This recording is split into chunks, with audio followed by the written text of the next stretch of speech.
सभी दोस्तों को गुड मॉर्निंग, नमस्कार, स्वास्तिकार, राम राम भाइयों। आज की जो हमारी वीडियो होने वाली है, जैसा कि आप लोग को थंबनेल में दिख गया है कि एक नोटिफिकेशन आया है राजस्थान सरकार का। हम उस पर आज बातचीत करने वाले हैं। वीडियो थोड़ा लंबी हो सकती है, लेकिन आपको विस्तृत जानकारी देंगे। इस विज्ञापन से रिलेटेड जितनी भी जानकारी है आपको संपूर्ण रूप से अच्छे से दी जाएगी। उम्मीद करते हैं कि आप वीडियो के अंत तक आप बने रहेंगे। अगर वीडियो आपको अच्छा लगे तो उसको लाइक करिएगा, चैनल को सब्सक्राइब करिएगा। अगर और भी सेटिस्फाई आप होते हैं तो लोग अपने दोस्तों को भी आप भेज सकते हैं, जिससे उनको भी फ़ायदा मिल जाए, ये सूचना उनको भी मिल जाए। अभी हम वीडियो में स्टार्ट करते हैं। स्क्रीन पे आपको दिख रहा होगा कि राजस्थान सरकार ने क्या किया है कि टीचर भर्ती से रिलेटेड अपने विज्ञापन जारी कर दिया है। ये विज्ञापन अभी देखिए कल 17 को ही जारी हुआ है। ठीक, विज्ञापन 17 को जारी हुआ है। ये क्रम संख्या है, स्कूल का कोड है, ये विज्ञापन संख्या है। अब यहाँ पे देखिए एक एक पोस्ट को सब्जेक्ट वाइज दिया गया है। यहाँ पे सब्जेक्ट दिए गए हैं, यहाँ पे उनकी टोटल पोस्ट दी गई। हिंदी में कितने पोस्ट है? 710 है। उसके बाद इंग्लिश में 307 है, संस्कृत में 70 है, राजस्थानी जो लैंग्वेज है रीजनल लैंग्वेज उसमें आपकी 6 पोस्ट है, पंजाबी में 6 है। ठीक, 140 जो है उर्दू में है। उसके बाद अगली पोस्ट जो है हिस्ट्री की 170 है, पॉलिटिकल साइंस में 350 है, जियोग्राफी में 270 है। तो यहाँ पे अभी देखा जाए तो राजस्थान सरकार ने बढ़िया वैकेंसी निकाली है। अभी एक परीक्षा हुई है, दूसरी वैकेंसी उन्होंने दे दिया है।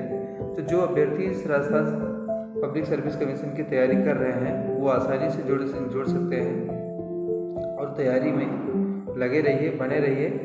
हिंदी का हो गया। उसके बाद देखिए क्या है, पॉलिटिकल साइंस में 350 है, ये वाली पोस्ट है।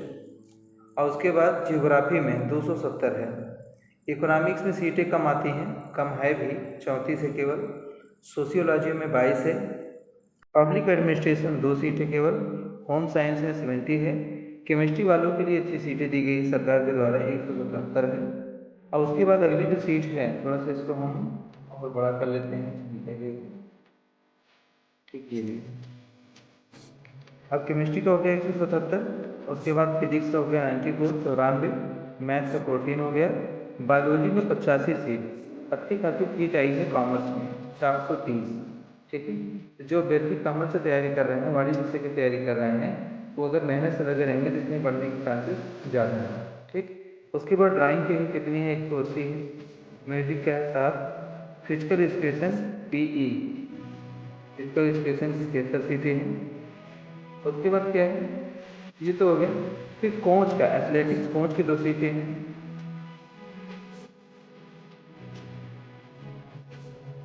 Coach athletics 2, coach basketball 2, volleyball की 1 सीटें हैं और बास्केटबॉल की 2 सीटें हैं। कोच हैंडबॉल की 1 सीटें हैं। कोच कबड्डी 1 सीटें हैं। कोच टेबल टेनिस की 1 सीटें हैं। टोटल जो सीट है वो 3225 है। तो जो अभ्यर्थी तैयारी कर रहे हैं, अब देखिए इसमें सरकार ने क्या किया है, सभी वर्गों को ध्यान रखा है। अगर आप फिजिकल एजुकेशन से हैं, आप स्पोर्ट्स से रिलेटेड हैं, तो आपके लिए भी सीट रखी जा रही है। यहाँ से यहाँ तक जितनी भी ये सीटें हैं, ये क्या है, आपको कोच बनने का मौका मिल रहा है अगर आप स्पोर्ट्स से हैं। तो चलिए, तो हो गया सीटों का पेपर। अब थोड़ा सा वीडियो को आगे बढ़ाते हैं और भी देखो क्या लिखा गया है इसमें। यहाँ पे क्या है कि एक मिनट, हाँ ठीक है, क्या होगा, उक्त सभी विषयों के पदों का वर्गीकरण पृथक से आयोग द्वारा यथाशीघ्र जारी किया जाएगा। ठीक है, अब ये तो आपको विवरण दे दिया गया है। अब उसमें कैटेगरी वाइज सीटें दी जाएंगी, किस कैटेगरी की कितनी सीटें दी गई। ये विज्ञापन में कुछ चीज़ें इंपॉर्टेंट है जो आप पढ़ सकते हैं। ठीक है, और नहीं तो आप इसका इंतजार करिए, इसका विस्तृत विवरण आएगा। ठीक, अब थोड़ा सा ये आपको पढ़ लीजिएगा, स्क्रीन पे आपको दिख रहा है, मैं आराम चला रहा हूँ, आसानी से पढ़ लीजिएगा। और यहाँ पे चीज़ें दी गई हैं, कुछ नोट्स दिए गए हैं। अनिवार्य, चलिए एलिजिबिलिटी पे देख लेते हैं क्या क्या चीज़ें दी गई एलिजिबिलिटी पे। एलिजिबिलिटी पे क्या है, अनिवार्य शैक्षिक योग्यता है, ये सबसे इम्पोर्टेंट होता है। अब देखिए क्रम संख्या दिया गया है, क्रम संख्या 1 से 12 तक, 14 से 16 तक, के लिए क्या क्या एलिजिबिलिटी दी गई है, बिल्कुल क्लियर किया गया है। Post graduate or equivalent examination recognised by UGC, इसमें आपको पीजी मांगा गया है या पीजी के समकक्ष कोई होता है तो वो वैलिड है, और जिसको यूजीसी क्या है, यूजीसी में से रिलेवेंट है, ठीक है ना। तो इसके लिए हो गया diploma in education recognised by the NCTE, इसके द्वारा अगर आपके पास कोई डिप्लोमा है तो भी आप अप्लाई कर सकते हैं, ठीक। उसके बाद क्या है, जो आपका पोस्ट है, पोस्ट क्या है 13 के लिए। अब यहाँ पे क्या दिया गया है, यहाँ पे पीजी मांगा गया है या उसके बराबर एग्जामिनेशन रिकॉग्नाइज किया गया है, किसके द्वारा, यूजीसी के द्वारा। इंडियन जो काउंसिल क्या है, एग्रीकल्चर रिसर्च है इन होम साइंस विद डिग्री और डिप्लोमा एजुकेशन, ये दिया गया है, आप देख सकते हैं, पढ़ सकते हैं। और यहाँ पे जो क्रम संख्या 17 है उसके लिए योग्यता दी गई है, ठीक है। ये अब आपको दिख रहा होगा, जैसे जूलॉजी हो गया, बॉटनी हो गया, माइक्रोबायोलॉजी हो गया, बायोटेक्नोलॉजी हो गया, लाइफ साइंसेस हो गया, बायो साइंसेस हो गया, ठीक है। इनमें अगर आपके पास कोई भी डिग्री है, डिप्लोमा है, तो आप आसानी से, ये भी कहा गया ना, zoology at graduation level with degree or diploma in education recognised by the national, ये NCTE क्या है, NCT और E, national council for teacher education. यहाँ से अगर आपके पास कोई डिग्री है, डिप्लोमा है, तो भी आप अप्लाई कर सकते हैं। अब एक और पर दिया गया है 18 के लिए, जो 18 है पोस्ट ग्रेजुएट, उसके लिए भी पीजी होना चाहिए या उसके बराबर कोई। कॉमर्स विद बीकॉम और post graduate or equivalent, commerce हो, बीकॉम और उसके बाद, ठीक है। तो यहाँ से थोड़ा सा और देखते हैं क्या क्या इसमें है। यूजीसी इन कॉमर्स हैविंग क्या है, at least 2 teaching subject or higher secondary class prescribed by the board of secondary education, ठीक है ना। पर कॉमर्स ग्रुप में टोटल 400 सीटें हैं, तो इसके लिए बिल्कुल स्पष्ट दिया गया है कि कौन सी डिग्री आपके पास होना चाहिए, ठीक। आगे क्या दिया गया है, यहाँ देखिए, जो ये क्रम संख्या दिया गया है, सीरियल नंबर 19 के लिए एलिजिबिलिटी दी गई है, ठीक। सब में पीजी, अगर ओवरऑल कंक्लूजन निकालेंगे तो जो एलिजिबिलिटी दिया गया है तो आपको पीजी होना चाहिए। यहाँ देख लीजिए 21 के लिए थोड़ा सा इंपॉर्टेंट दिया है, क्या है, MPEd, अगर आप फिजिकल एजुकेशन से डाल रहे हैं तो आपके पास MPEd होना चाहिए, मास्टर ऑफ फिजिकल एजुकेशन। वो तो सभी लोग जान रहे हैं कि अगर आप पीजी कोई वैकेंसी डाल रहे हैं तो आपके पास मास्टर डिग्री होनी चाहिए, ठीक है। ये तो हो गया आपका एलिजिबिलिटी का। अब नोट्स में क्या दिया गया है, थोड़ा सा नोट्स को देख लीजिए, बहुत ही इंपॉर्टेंट चीज़ें हैं नोट्स को देखने के लिए। नोट्स में क्या है, अभ्यर्थी को वांछित शैक्षणिक अर्हता का मतलब शैक्षणिक योग्यता, अनुभव इत्यादि होने पर ही ऑनलाइन आवेदन करना चाहिए। अगर ऊपर जितनी भी योग्यताएं आपको बताई गई है, जितनी एलिजिबिलिटी दी गई है, वो सब सारी चीज़ें हैं तो आप उसको ऑनलाइन करिए, नहीं तो आप मत करिए, पैसा आपका डूब जाएगा। गवर्नमेंट पहले से ही आपको कहती है कि टोटल एलिजिबिलिटी आप चेक कर लीजिए, उसके बाद क्या है करिए। एक चीज़ यह दिया गया है ना, भारतीय न्याय संहिता BNS 2023 जो संशोधन हुआ है, कि अगर कहीं आप कोई चीज़ आप छिपाते हैं, बताते हैं, किसी आपके ऊपर कोई आरोप है या कहीं से आपको सज़ा मिली है किसी कोर्ट के द्वारा, तो वो 100% आपको डिवाइड किया जाएगा, आप उसके लिए रिस्ट्रिक्टेड हैं, आपको आवेदन नहीं करना, ठीक। अब यहाँ क्या है, पद की अपेक्षित शैक्षणिक अर्हता के अंतिम वर्ष की परीक्षा में सम्मिलित हुआ हो या सम्मिलित होने वाला व्यक्ति हो आवेदन करने के लिए पात्र होगा। यानी अगर आप अपेयरिंग में हैं, किसमें हैं, अपेयरिंग में हैं, तो भी आप अप्लाई कर सकते हैं। ये बोर्ड ने बहुत अच्छा किया है, अगर आप लास्ट ईयर के एग्ज़ाम दे रहे हैं, अपेयरिंग में हैं, तो भी आप उसमें सम्मिलित हो सकते हैं, ठीक। वेतन में क्या दिया गया है, पे ग्रेड में पे मैट्रिक्स क्या है, L12 यानी ग्रेड पे 4800 है। नोट में क्या दिया गया है, राज्य सरकार के नियमानुसार परीक्षा काल में नियमित मासिक वेतन फिक्स पे देगा, ठीक है ना, वो राज्य सरकार के ऊपर डिपेंड है। पे ग्रेड अपना 4800 है, वो उसमें आगे पीछे कर सकते हैं।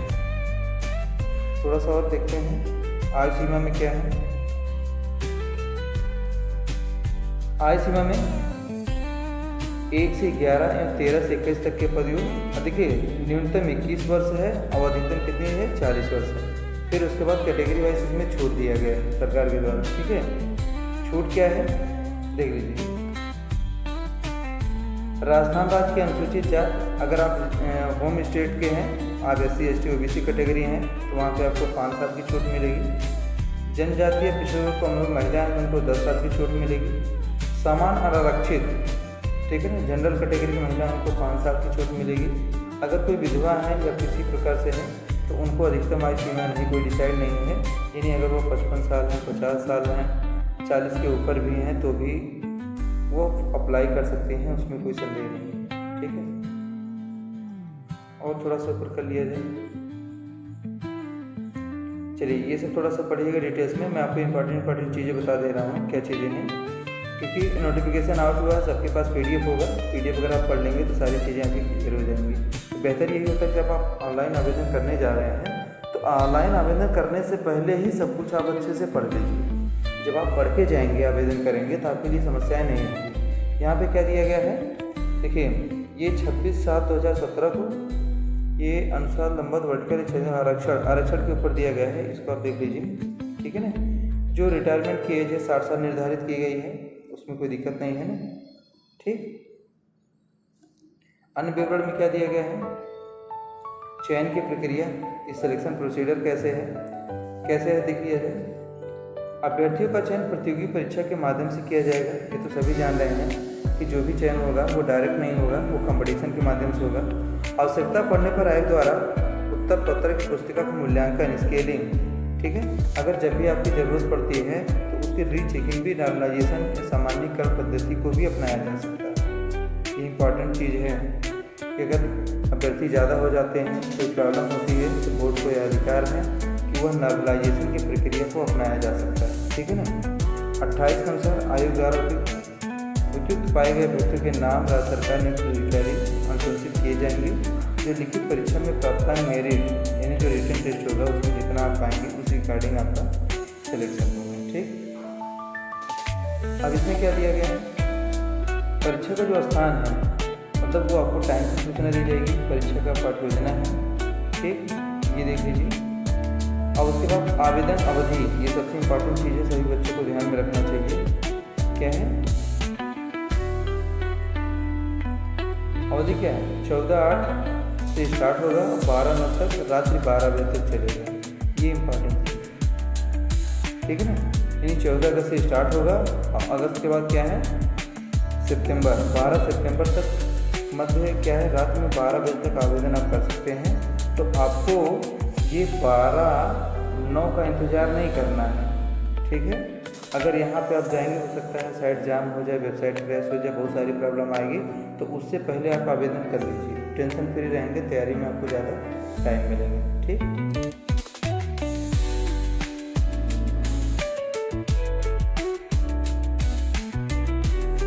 अब आगे थोड़ा सा देखते हैं और भी क्या चीज़ें हैं इसमें। ऑनलाइन आवेदन करने के लिए बताया गया है कैसे आप ऑनलाइन आवेदन करेंगे। ऑनलाइन आवेदन करने के लिए क्या है, फिर तो वेबसाइट को फॉलो करना होगा। उसके बाद अप्लाई ऑनलाइन लिंक पे जाएंगे, वहाँ पे क्लिक करके SSO पोर्टल है, राजस्थान सरकार का पोर्टल है, वहाँ पे आप क्या करेंगे, सिटीजन ऐप, या तो अगर आप चाहें तो सिटीजन ऐप से भी लॉगिन कर सकते हैं। फिर वहाँ किसका चयन करेंगे, रिक्वायरमेंट पोर्टल का चयन करेंगे।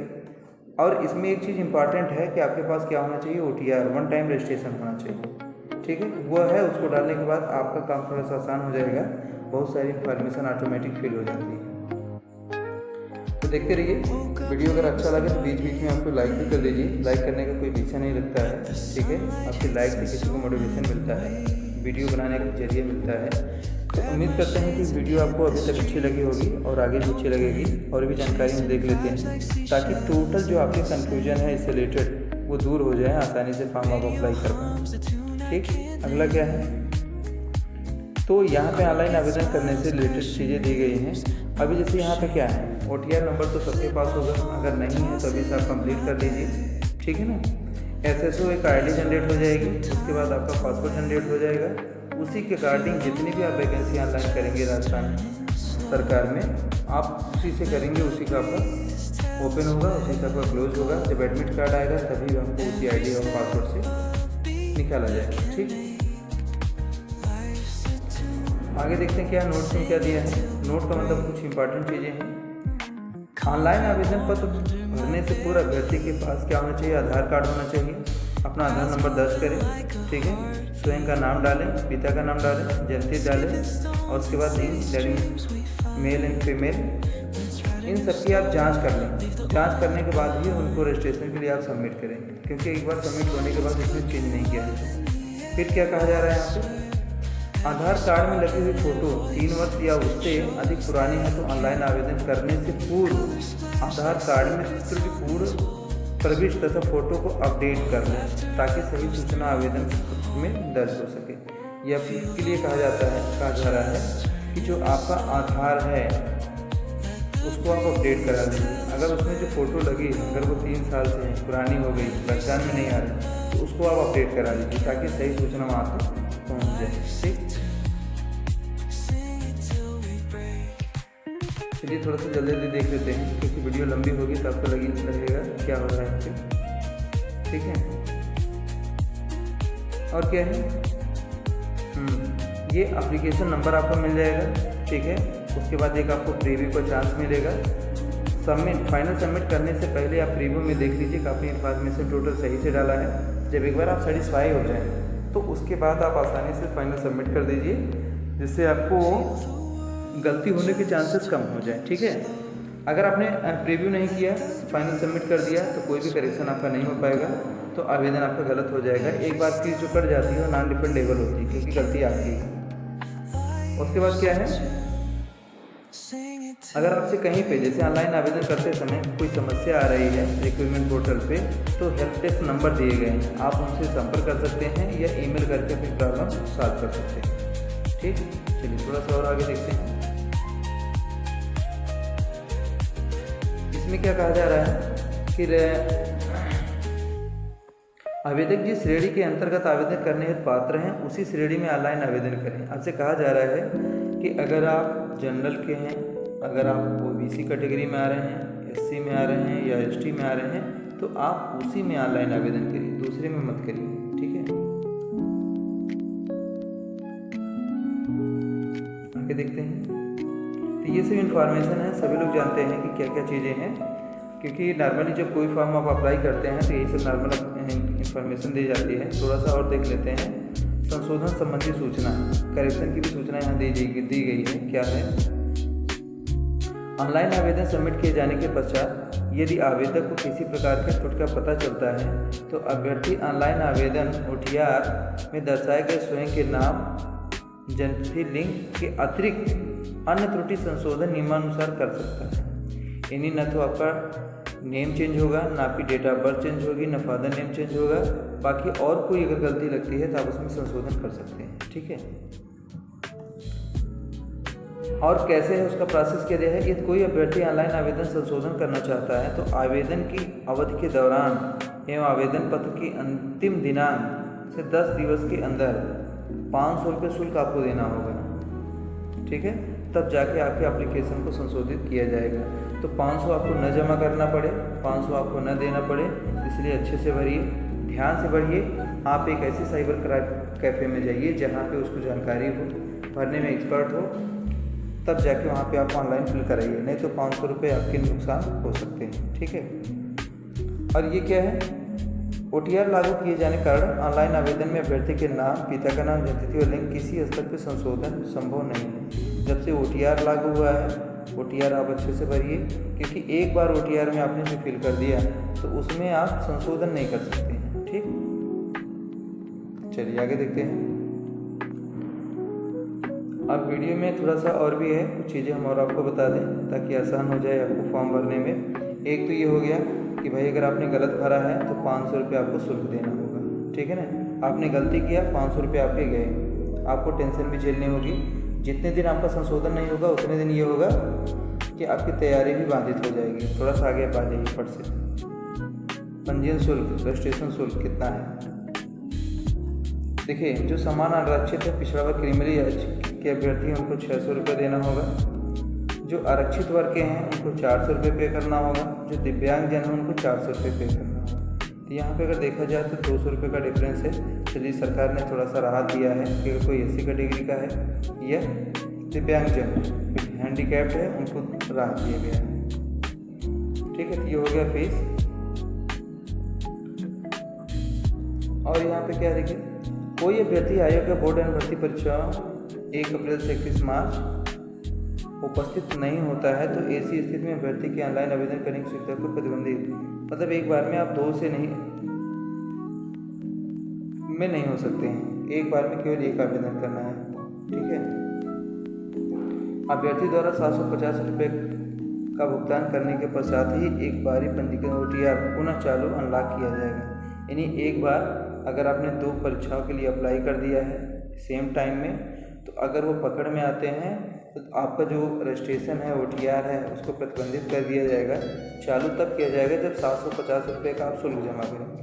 ठीक, और क्या है यहाँ भी लिखे दिया है, पुनः प्रतिबंधित OTR को अभ्यर्थी के द्वारा राशि 1500 रुपये का भुगतान करने के पश्चात ही OTR सुविधा पुनः चालू की जाएगी। तो भैया ध्यान दे दो, आप एकदम प्रेम से व्यवहार से अच्छे से पढ़ लो, एक दिन का टाइम निकाल दो, तब जाके किसी साइबर कैफ़े पे बैठो। बस ध्यान ये रहे कि साइबर कैफ़े के पास जो बंदा ऑपरेट कर रहा है उसके पास नॉलेज हो, वो हड़बड़ी टाइप का ना हो। ऐसा लगेगा यार हम बहुत फॉर्म भरे, हम भर देंगे तुम्हारा फॉर्म, तो ऐसा ना हो। आराम से भरिए, आराम से जाइए, कोई दिक्कत नहीं है। ठीक है, चलिए अगले। तो सरकार ने इतना ज़्यादा रेस्ट्रिक्शंस लगा दिया है, आप अगर ध्यान से नहीं करेंगे तो आपके लिए समस्याएं खड़ी हो सकती हैं, आपका OTR प्रतिबंधित हो सकता है। इसलिए ध्यान से पढ़ें, पूरा नोटिफिकेशन पढ़ के जाएं, ये वीडियो आप पूरी देख के जाएं तो आपको आसानी से कोई दिक्कत नहीं। चलिए सिलेबस थोड़ा सा क्या दिया गया है यहाँ पे, scheme and syllabus of competitive examination, उसका सिलेबस दिया गया है। ठीक है, सबसे ज़रूरी ये है कि सभी अभ्यर्थी सिलेबस को डाउनलोड कर लें, अपने टेबल पे रख लें, उसके अकॉर्डिंग तैयारी करें। ठीक, कितने का है, एग्जामिनेशन सेल 450 मार्क्स का है। ठीक है ना, 150 क्वेश्चन होंगे एंड पेपर सेकेंड 300 मार्क का है। यानी 2 पेपर होंगे, first and second. First 150 number का, दूसरा 300 नंबर का। क्या है, duration of paper first shall be 1.5 hour. 1 का मतलब क्या है, 1.5 घंटे, 1 घंटा 30 मिनट का पहला पेपर होगा। दूसरा क्या है, 3 घंटे का होगा। 1.5 घंटे का मतलब क्या है, 90 मिनट में 1 मिनट, बस इतनी सब कर उसके बाद। हाँ, 90 मिनट इक्वल टू 150 क्वेश्चन आपको करने हैं पहले पेपर में। दूसरे पेपर में आपको कितना करना है, 180 मिनट बराबर 300 क्वेश्चन ये करना। ठीक है, तो आपको तैयारी भी करनी है, स्पीड भी बनानी है, प्रैक्टिस भी करनी है, तभी जाके सिलेक्शन आपको मिल पाएगा। थोड़ा सा और आगे बढ़ाते हैं। ठीक है ना, अब कुछ नहीं है पेपर 1 में, थोड़ा सा इसके सिलेबस में। तो आज की वीडियो में बस इतना ही है। सिलेबस के बारे में एक वीडियो और हम लाएंगे ताकि आपको आसानी से, क्योंकि वीडियो लंबी हो जाएगी तो आपके लिए बोरियस होगा। तो उम्मीद करते हैं वीडियो आपकी अच्छी लगी होगी। दोस्तों के साथ शेयर करिए। अगली वीडियो के लिए पार्ट 2 के लिए आप वेट करिए। सिलेबस में हम डिस्कस कर लेंगे पेपर 1 एंड पेपर 2।